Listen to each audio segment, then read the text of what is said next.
Eu sou Charles Howen, né? Eu sou cirurgião bucomaxilofacial, sou mestre em diagnóstico bucal, atuo na área de cirurgia oral menor, cirurgias da especialidade bucomaxilofacial já há alguns anos, e hoje eu quero falar com vocês, né, um assunto que me fascina bastante, que são os terceiros molares.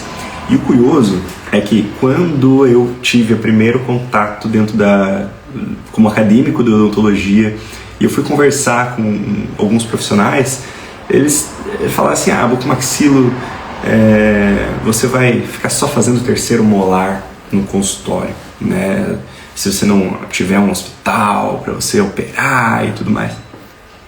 Hoje eu tenho um hospital onde eu opero, eu tenho uma rotina de cirurgias ortognáticas, cirurgias de maior porte, mas eu vou falar para vocês que se eu tivesse só terceiros molares no meu dia a dia, eu seria muito feliz e realizado, porque é uma cirurgia apaixonante, é uma cirurgia que quando você domina a técnica, você traz essa tranquilidade para os pacientes, você se diferencia no mercado de trabalho, você quebra paradigmas, muitas vezes enraizados, de que os terceiros molares são cirurgias muito grotescas, e são cirurgias em que o paciente fica horas na cadeira e que o paciente vai sofrer demais, né, naquele procedimento. Quando na prática, quando a gente tem um protocolo bem definido, sabe planejar o procedimento, você traz boas experiências para os pacientes. Isso é inquestionável, né? Essas boas experiências vêm através, claro, do desenvolvimento dessas técnicas e da curva de aprendizado, do tempo que você leva para conseguir executar elas com tranquilidade. Uma história engraçada para vocês, curiosa. A primeira vez, os terceiros molares, eles foram grandes abridores de porta, digamos assim, para quando eu comecei a trabalhar, né? A gente termina a residência em cirurgia, impossível que tenha, né, exceto raras exceções, que tenha um local onde fala assim: olha, seja bem-vindo, aqui você vai realizar suas cirurgias ortognáticas e você vai ter um dia a dia cirúrgico muito ativo, digamos assim.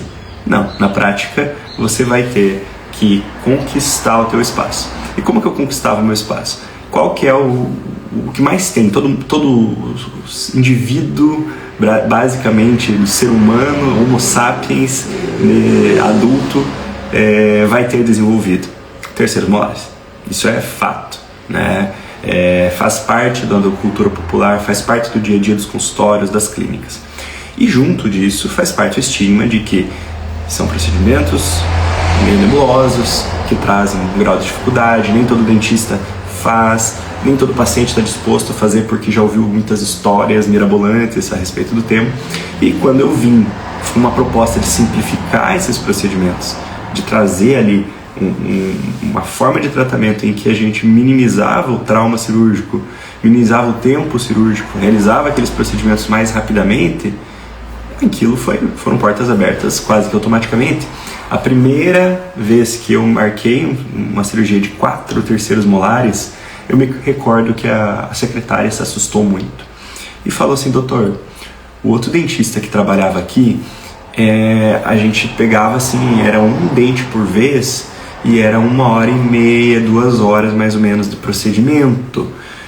E agora o doutor está me falando que se você vai fazer os 4, quanto que eu marco na agenda?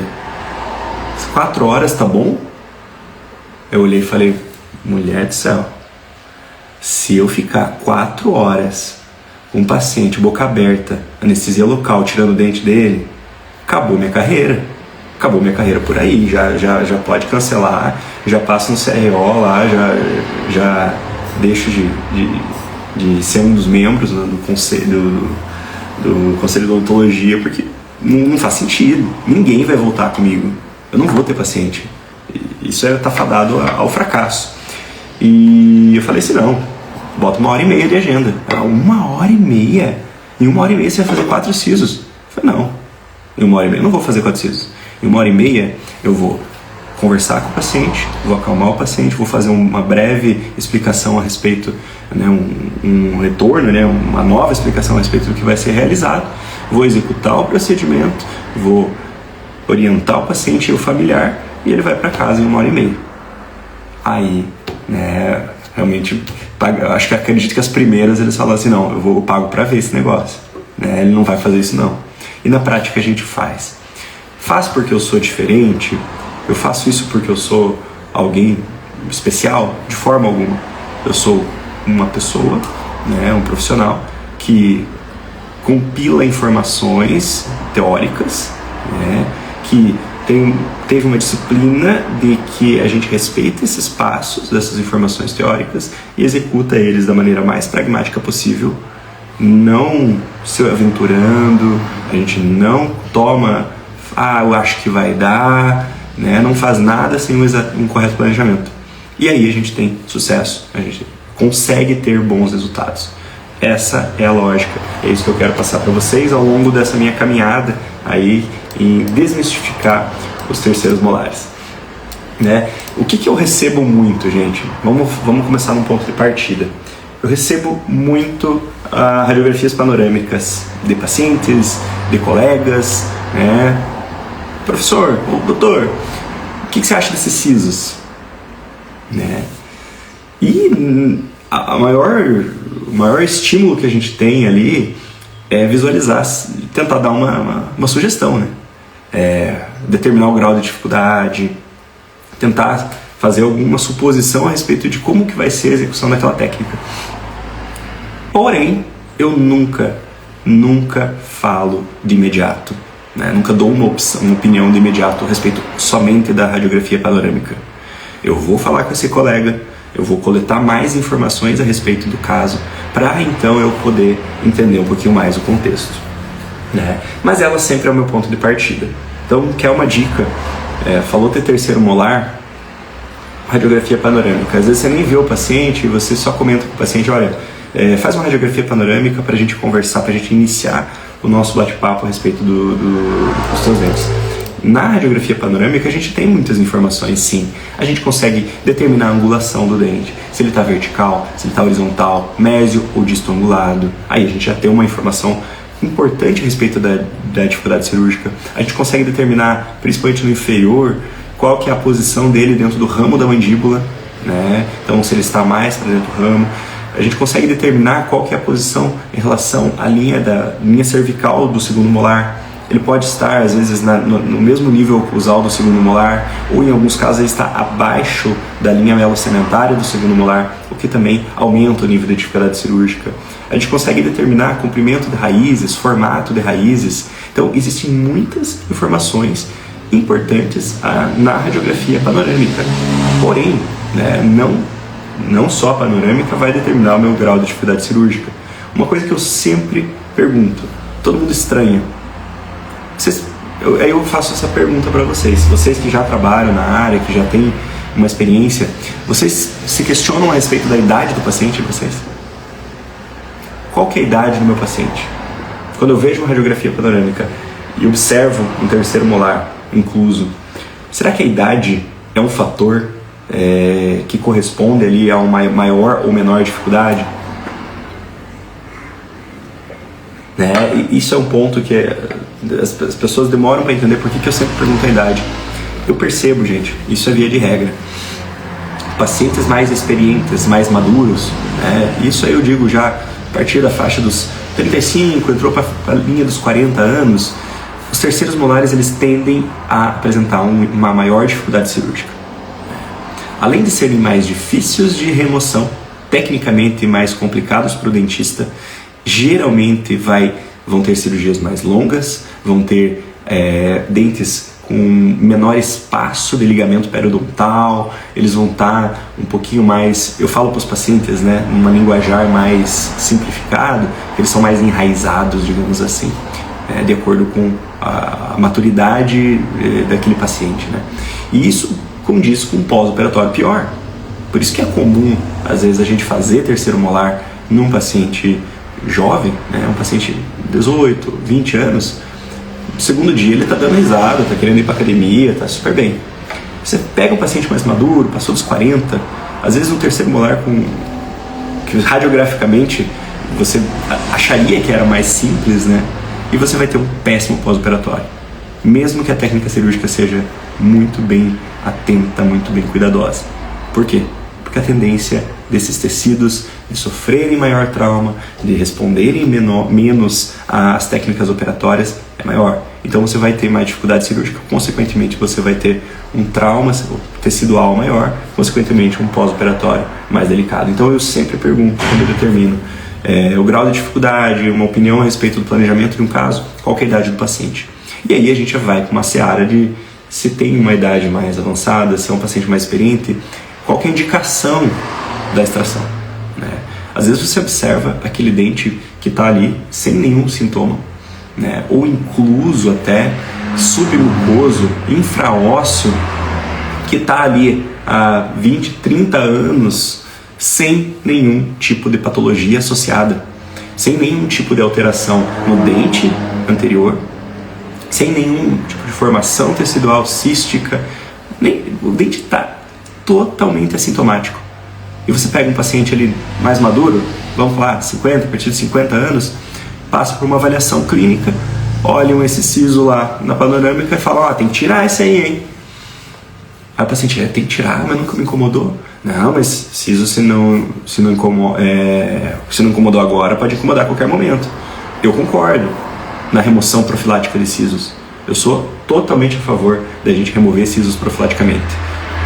Pacientes jovens, pacientes que ainda têm um potencial deformador de lesões, cistos, tumores odontogênicos, um potencial de acontecer fenômenos reabsortivos do dente adjacente, um potencial daquele dente eruptar parcialmente, ficar com um quadro de pericoronarite, um quadro de cárie recorrente naquela região.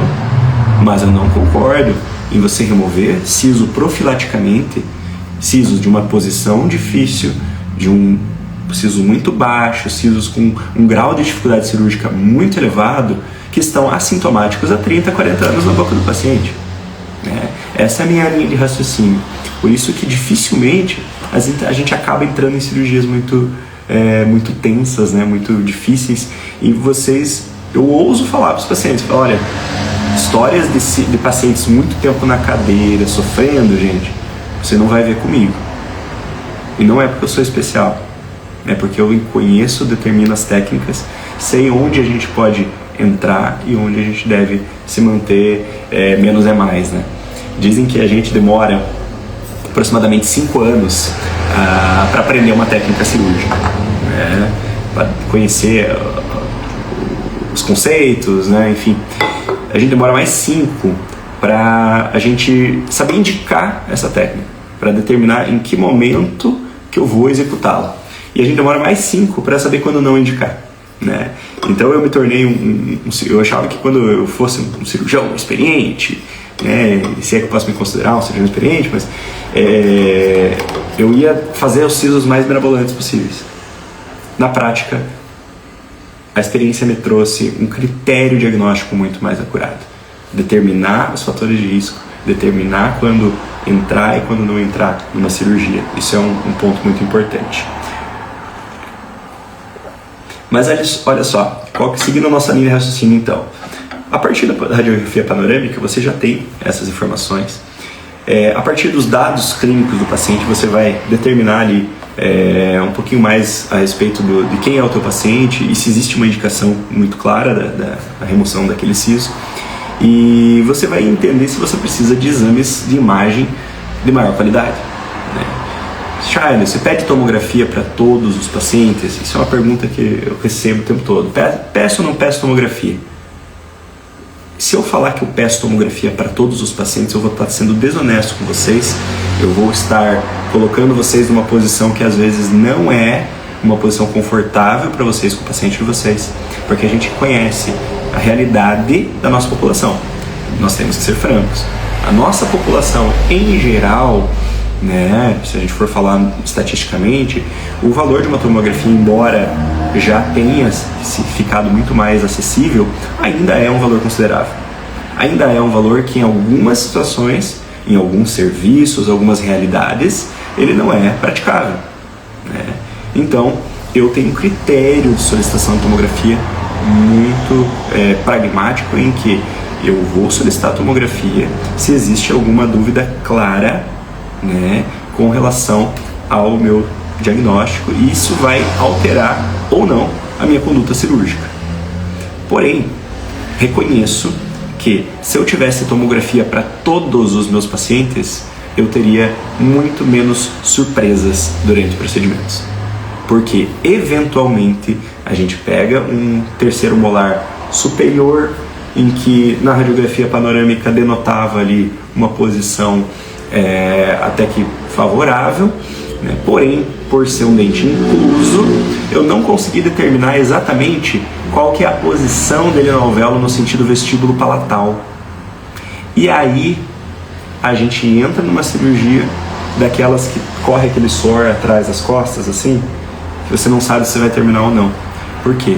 Se o paciente tem um terceiro molar superior incluso mais deslocado para o palato, o grau de dificuldade cirúrgica é muito maior. E este tipo de informação eu só consigo com uma tomografia computadorizada, né? Então, num universo ideal, sim, teríamos tomografias computadorizadas para todos os dentes, superiores e inferiores. O inferior, geralmente o pessoal pede tomografia quando tem uma suspeita de uma proximidade com o nervo alveolar inferior.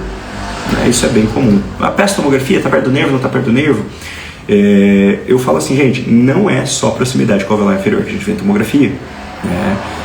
A tomografia vai me mostrar qual que é a proximidade da raiz, principalmente a raiz dos dentes inferiores, né, dos terceiros molares inferiores, qual que é a proximidade dela com a tábua cortical lingual, que fica ali na região miloioide, que em algumas situações ela é extremamente fina, e essa pouca espessura pode ser uma zona de risco para que a gente empurre essa raiz eventualmente para o espaço miloioide, e a gente tem aí uma complicação transoperatória, né? Então é muito importante a gente determinar a tomografia também para esses outros fatores.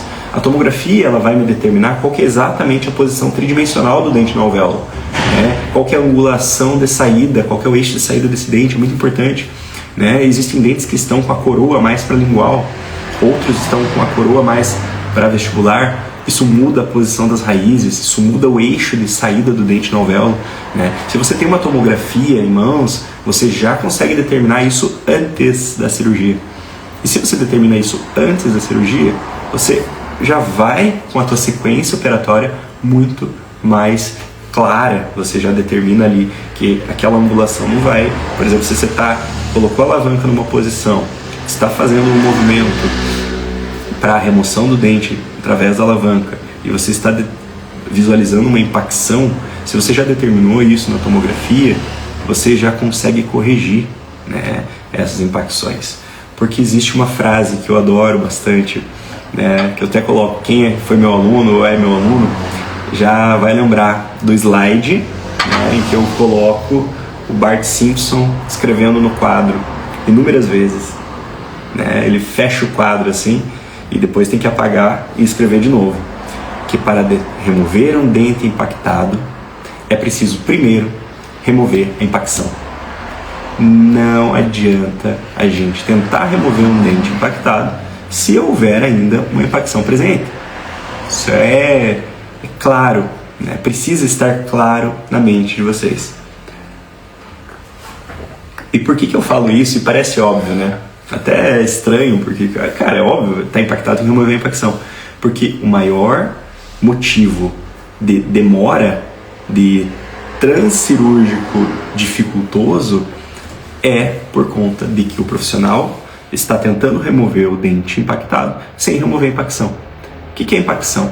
A impacção ela pode ser uma impacção óssea, né? Então, no trajeto daquele dente, na estrutura em volta do dente, você, embora tenha um ponto de apoio de alavanca, você tenha uma zona em que você consiga executar uma força para destruir esse dente do alvéolo, exista ainda uma porção óssea promovendo a retenção desse dente dentro do alvéolo. Isso é uma impacção óssea, né? O que a gente faz com impacções ósseas? Se possível, dentro do alcance de instrumentos rotatórios, dentro de uma técnica cirúrgica viável, a gente remove a impacção óssea. Agora, se nós temos uma impacção dentária, por exemplo, raízes muito divergentes, raízes muito longas ou então raízes muito curvas, nós precisamos remover a impacção dentária também. E a impacção dentária nós removemos com odontosecção. A gente faz cortes controlados nos dentes, em que determinamos pontos de fragilidade nessas estruturas dentárias através de instrumentos, né, as alavancas principalmente, os extratores, nós fazemos fraturas nesses dentes. E aí essas fraturas a gente consegue fazer a remoção com tranquilidade. Então é uma sequência, né, de linha de raciocínio cirúrgico. Por que eu estou falando isso antes mesmo de falar sobre conversa com o paciente e tudo mais? Porque para a gente entrar na cirurgia, isso tem que estar muito claro na nossa mente. Eu sei exatamente os dentes que eu vou precisar cortar, os dentes que eu vou precisar, onde que eu vou tirar o osso, antes de iniciar o procedimento. Por quê? Se a gente toma essas decisões, eventualmente, vamos lá, vamos abrir para ver como é que tá, vamos começar a cortar ali, e lá na hora eu vejo, eu corto um pedacinho, eu tento puxar, se não der eu tento de outro jeito. Cara, para você virar uma bagunça aquilo lá, o paciente ficar ansioso, você ficar preocupado se você vai concluir ou não, é muito rápido. Então, tendo isso em mente, a gente já vai mais claro para o procedimento. Vamos lá, entendemos os conceitos, chegou com o nosso paciente, o paciente trouxe os exames de imagem que nos fizeram satisfeitos ali para a execução do procedimento. A gente determina a execução desse planejamento, então saber exatamente a sequência clínica que a gente vai executar. Não tem como fugir de sequências, de passos, né? Por exemplo, eu vou me preocupar em tirar osso antes de incisar? Jamais. A sequência lógica é incisão, descolamento. Se eu não fizer uma boa incisão e descolamento, eu vou ter dificuldade para remover o osso quando eu precisar. Se eu não expor exatamente quanto eu preciso, eu não vou conseguir executar aquela boa ostectomia e também não vou conseguir executar aquela boa odontosecção. Então é muito importante que eu saiba exatamente o que eu vou fazer durante o procedimento. Eu não começar a tirar o dente ali. A pior coisa que você pode fazer é pegar o paciente, anestesiar ele e botar uma alavanquinha ali só para ver se o dente sai, quando o exame me indicava que não iria sair. Aí você já começou errado. Você começou lá pro passo final. Você já iniciou a cirurgia pelo final da cirurgia. Isso não faz sentido algum, né? Então, esse planejamento eu quero que fique sempre muito claro na cabeça de todo mundo que opera e tudo mais, né? Finalizamos a cirurgia no sentido de executei todos os passos. Eu tenho ali um paciente para conduzir no pós-operatório, né? Essa etapa é muito importante. Depois que eu realizei uma boa sutura, eu vejo que os pacientes não sabem cuidar do pós-operatório.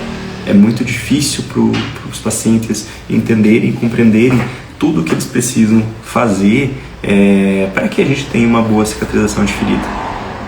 A gente sabe o básico, né? Olha, evita comida líquida, comidas sólidas, evita comidas crocantes, comidas com estruturas mais resistentes ali, pontiagudas, que possam promover aí um trauma, uma lesão, uma agressão a outras feridas ainda recém processo inicial de cicatrização, né? Mas o que é o sólido? O que é o de consistência leve para o paciente? Para o paciente pode ser grãos, arroz e feijão, mas para o paciente pode ser N coisas que eu já encontrei dentro de alvéolo. Né? Então a gente vive surpresas ali no pós-operatório. E olha, a complicação mais frequente que eu vejo de terceiros molares é a intrusão de alimentos para dentro do alvéolo no pós-operatório, né? Por quê? Os pacientes eles realmente não compreendem muito bem o que pode ou não pode comer, né? E existem pacientes que não têm uma aceitação muito grande, né, de controle de dieta. Então a gente pega o paciente e orienta, senta com ele e com o familiar responsável. Vocês vão ver que é muito mais, alguns pacientes você precisa falar muito mais com o acompanhante do que com o próprio paciente. Eventualmente nós fazemos esses procedimentos com o paciente sedado, né, um grau leve de sedação, que pode atrapalhar um pouquinho a capacidade daquele paciente de absorver as informações prestadas ali no final do procedimento. E aí a gente precisa olhar para o acompanhante, seja um familiar próximo, como pai, mãe, ou seja um cônjuge, para que ele ajude, né, a planejar uma dieta específica para esse paciente. Então, você tem que ter um checklist de alimentos plausíveis e alimentos que realmente são seguros para o pós-operatório. Não deixa o paciente tão no escuro a respeito disso. Passe sugestões de dieta, passe alguns nutrientes que são importantes para que esse paciente tenha uma adequada recuperação, né? Porque o paciente ele vai comer o que ele achar, o que ele bem entender. E aí vem os problemas pós-operatório, né? Hoje, o nosso índice de alveolite, alveolite seca, osteite alveolar, ou então de propriamente infecção mesmo, é muito baixo, porque nós trabalhamos com técnica asséptica, né? Todo o conceito da desinfecção, todo o conceito de esterilização dos materiais, né?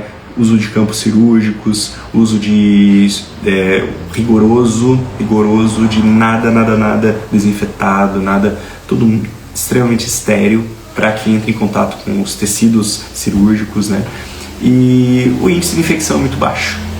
Eu nem me lembro da última infecção pós-operatória que eu tive, acho que infecção propriamente dita, né? Osteoite alveolar, muito raro também, se você utilizar técnicas assépticas também, muito raro, mas eu vejo muita intrusão de alimento para dentro do alvéolo, né? Isso não tem muito segredo, né? É chato, né? O paciente às vezes volta após uma semana ali, com um alvéolo que ainda a ferida não repara, ele tem fica saindo aqueles líquidos seroso de dentro do alvéolo. Vale a pena você entrar com uma agulha 40x12 ali, né, um soro fisiológico, entrar na fenda alveolar, né, no alvéolo cirúrgico ainda não cicatrizado, e você fazer uma irrigação. E geralmente a gente percebe que nessa irrigação a gente vê a saída, a extrusão ali de restos alimentares junto com conteúdo sério sanguinolento, eventualmente pus, em alguns casos que evolui um pouco mal, né? Então é muito importante a gente ter esse cuidado, orientação do paciente no pós-operatório ali, para que ele não tenha intrusão de alimentos para dentro do alvéolo, né? A complicação mais comum, o paciente precisa saber que sangra, o paciente saber, olha, fala assim, seguinte, vai sangrar, 1 ou 2 dias você vai ter um gotejamento de sangue dentro do teu alvéolo, mistura com a saliva um pouquinho, mas é controlável, né? Se você perceber que esse gotejamento está maior, tem maior intensidade, e você tem dificuldade ali com aquele líquido, né, que considera-se sangue dentro da cavidade bucal, você executa ali uma manobra de compressão, já dá um pacotinho de gás para o teu paciente, faz um kit de home care, onde ele já tem um pacotinho de gás que ele mesmo possa fazer essa compressão. Depois que eu passei a fazer isso, com clareza, em todos os casos, eu nunca mais tive paciente procurando, porque supostamente estava sangrando o alvéolo, né? Ele está bem orientado, ele não vai se assustar com o pós-operatório.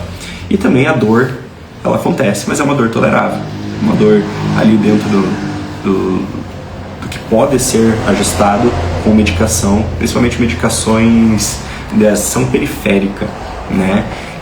Existem cirurgiões que têm muito medo de que os seus pacientes fiquem com dor no pós-operatório, e aí acabam pesando a mão nos analgésicos, né? Passando analgésicos de ação central, que podem ter muitos efeitos colaterais, né? Então eu prefiro passar analgésicos, trabalhar com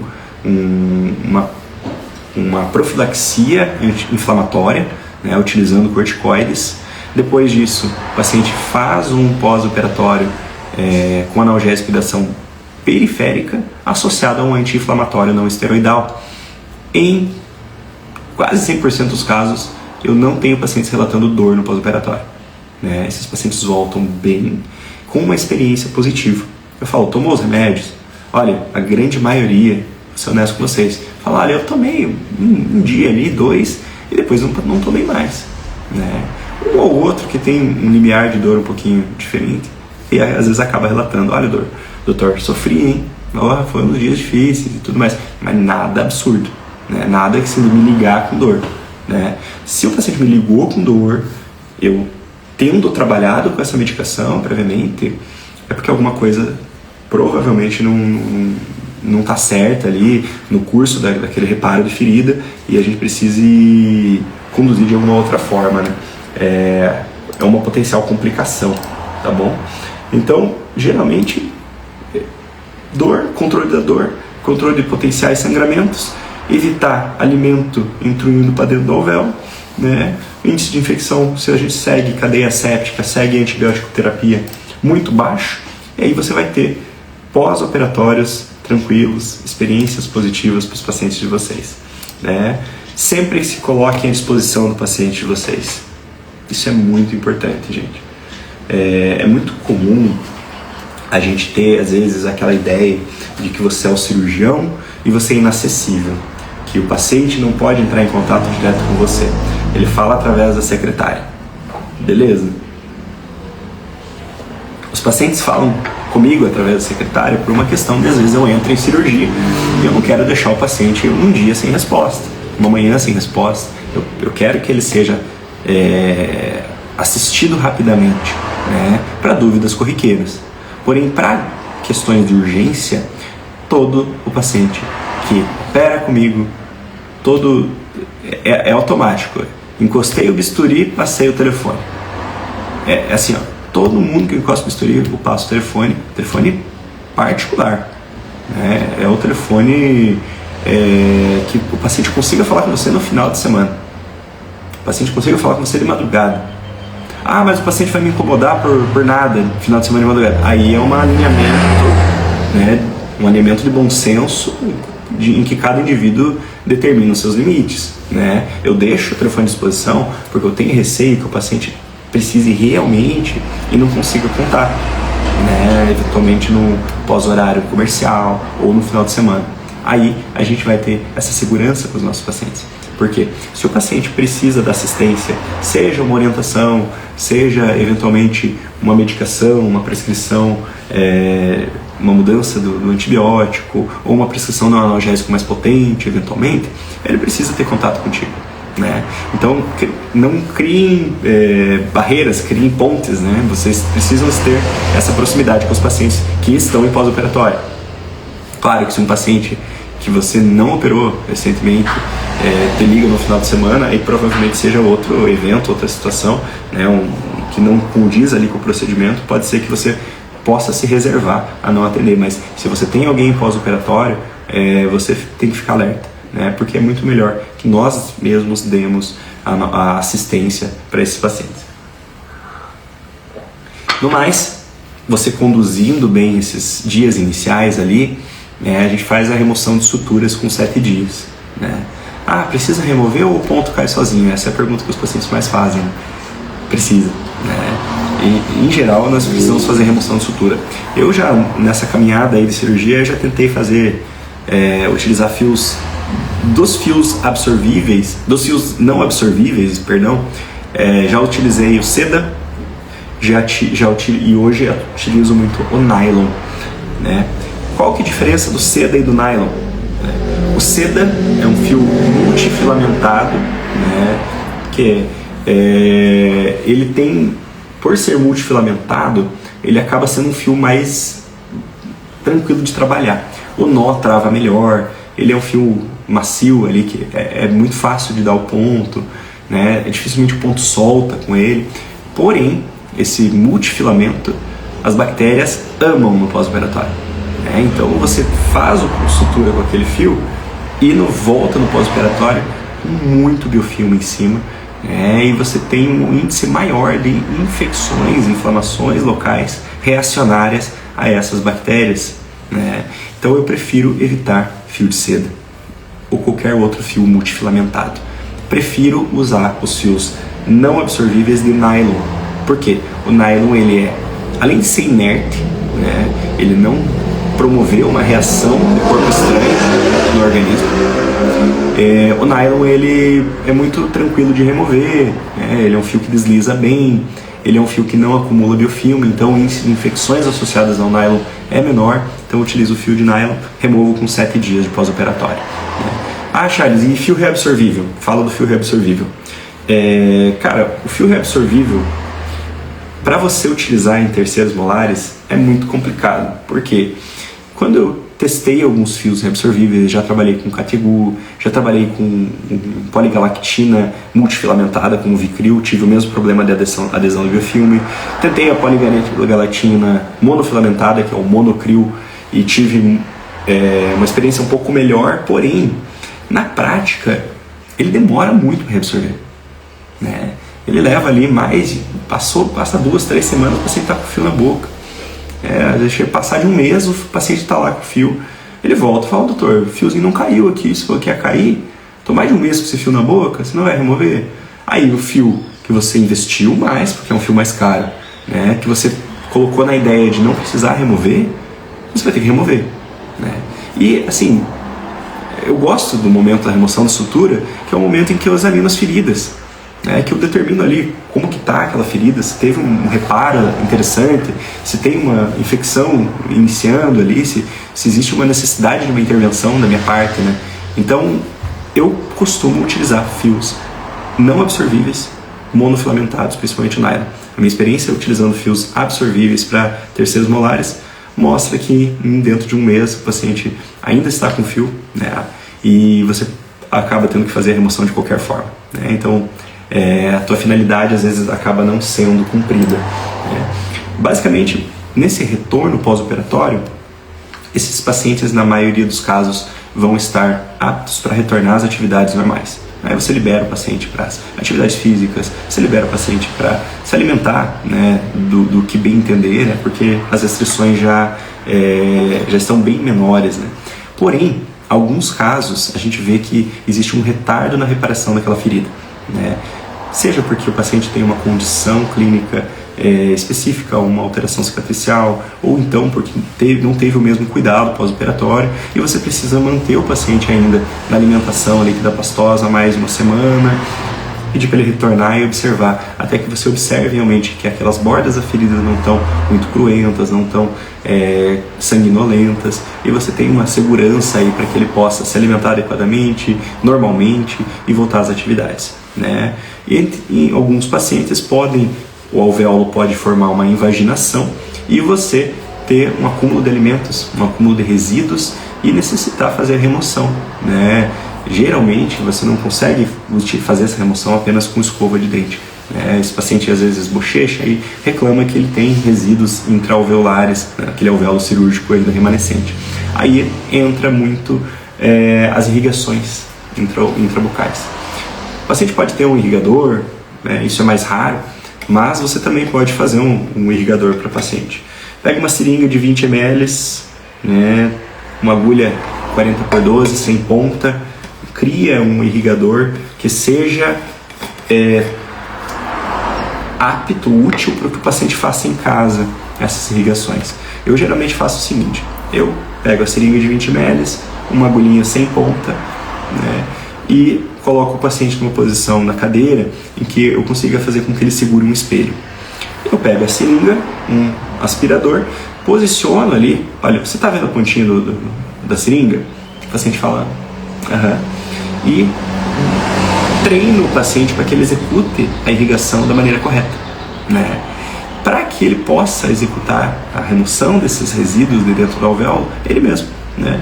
Passo para ele fazer 2 vezes por dia com água destilada ou então soro fisiológico, né? Pacientes que eu vejo que está com um pouquinho de secreção, clorexidina, 0,12%, e aí o próprio paciente consegue fazer a remoção desses resíduos. A gente não vai ter aquela ferida inflamada, aquela ferida com bordos infectados por conta dos resíduos alimentares, e o paciente em 1 a 2 semanas, geralmente esse paciente já está super bem, a ferida já está bem fechadinha.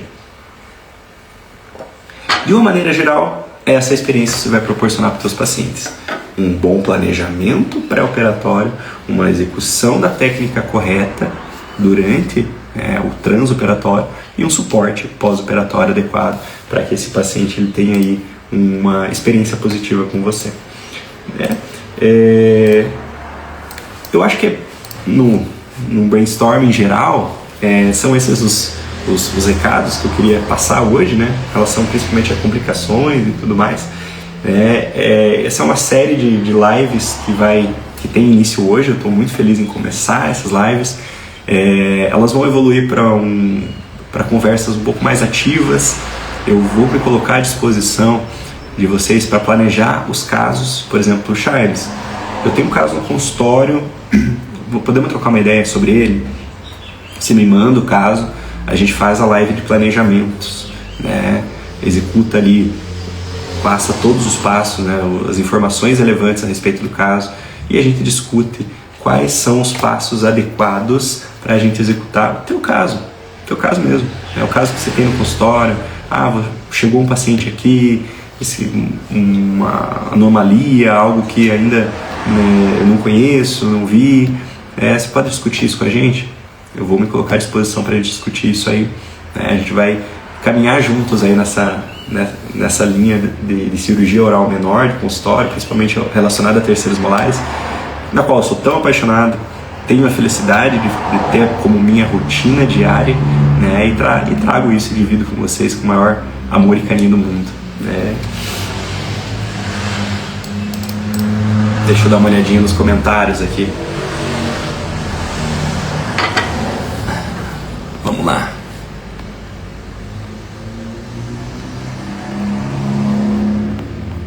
Nossa, quanta gente, né? Eu comecei a falar aqui. Ivan mandou bom dia. Bom dia, bom dia, bom dia. É meu ídolo, valeu, Nartão. Pra mim, você faz porque é diferente, sim. Excelente profissional, tem dica pra todos de olhos fechados. Aninha, além de minha amiga e minha paciente, foi muito feliz em cuidar de você. Tá de gaiato. Bastante gente que não é do odonto também, né? Matando curiosidade. Dando um abraço. A Gi, 29 anos, assim, coragem, né? Às vezes é questão de coragem mesmo, a gente demorar um pouquinho pra vencer o medo, né, de fazer a extração dos sisos.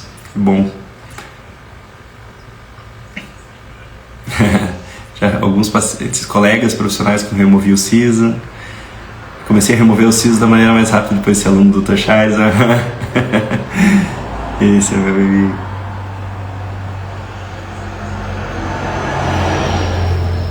Show, aproveitou ser mais alunos, obrigado pela oportunidade, valeu, Alana. Obrigado, gente. E aí fica o convite, gente, olha só, isso é rotina, tá bom? Todas as minhas quartas de manhã vão ser destinadas a gente bater um papo, conversar a respeito de técnicas, né? E dividir um pouco da nossa rotina aí com vocês, né? Vamos trazer alguns assuntos, então cada semana vai ser uma coisa um pouquinho diferente, tá?